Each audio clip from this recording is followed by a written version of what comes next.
for everybody who has stayed this late. And if I am the last to testify, it might be for a good reason. I've waited almost 20 years for this day.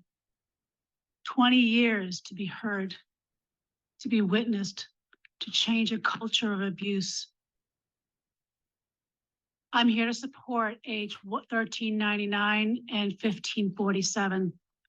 My whole life since I was a child was geared towards community service and advocating, and I was even coined Dr. Doolittle as a child and published twice in the Patriot Ledger before the age of 13.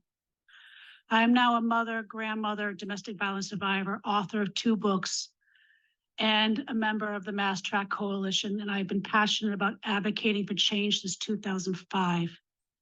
I can't tell you how long I have waited for these laws to be present. My story is not unique because what is happening in our courts to victims has become like a rabid infection that has reached pandemic levels, needing a cure or a vaccine. I was taught it was the safest thing to leave my abuser who was coined Clark Rockefeller wannabe to protect my children. I got that restraining order, only to be threatened and bullied for doing so and using coercive tactics to force me to lift the restraining order for financial reasons because he withheld child support and put the house into foreclosure. I was checkmated where my abuser went to court and got ex parte custody by another judge by making up lies that defied all logic based on case history. For the next 18 plus years, I endured unrelenting, unstopped abuse by the way of family courts. He admitted in court, by the way, that he had no intention of ever complying with the court orders. And he also wanted my children to forget the entire maternal family even existed and told my 4-year-old that I was just a surrogate and I was not her biological mother. I started saving for retirement at a very young age. I will never be able to retire due to my abuser cleaning out my entire retirement account and savings, preventing my ability to continue to save. I bought my first house at the age of 19. This year, my home would have been mortgage-free. But he manipulated me to signing over the deed to my house when my daughter was diagnosed with a rare internal birth defect, saying if I didn't do that, I was such a horrible mother.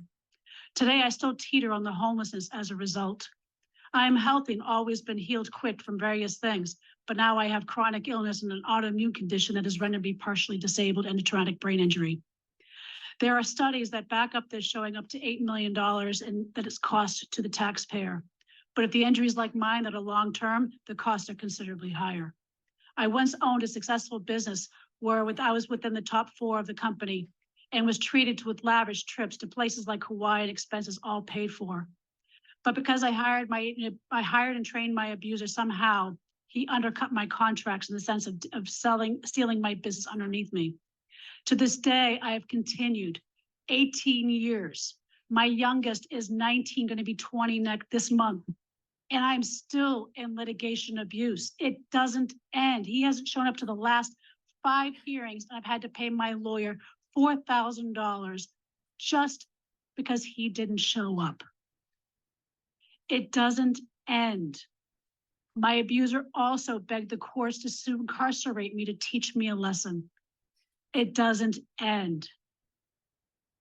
What I'm asking you is to please change the culture.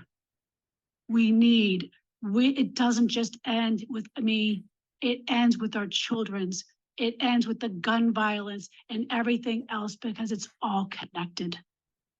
And I thank you for your time. I thank you for listening. I know it's late. Thank you. Great. Thank you so much. Thank you for your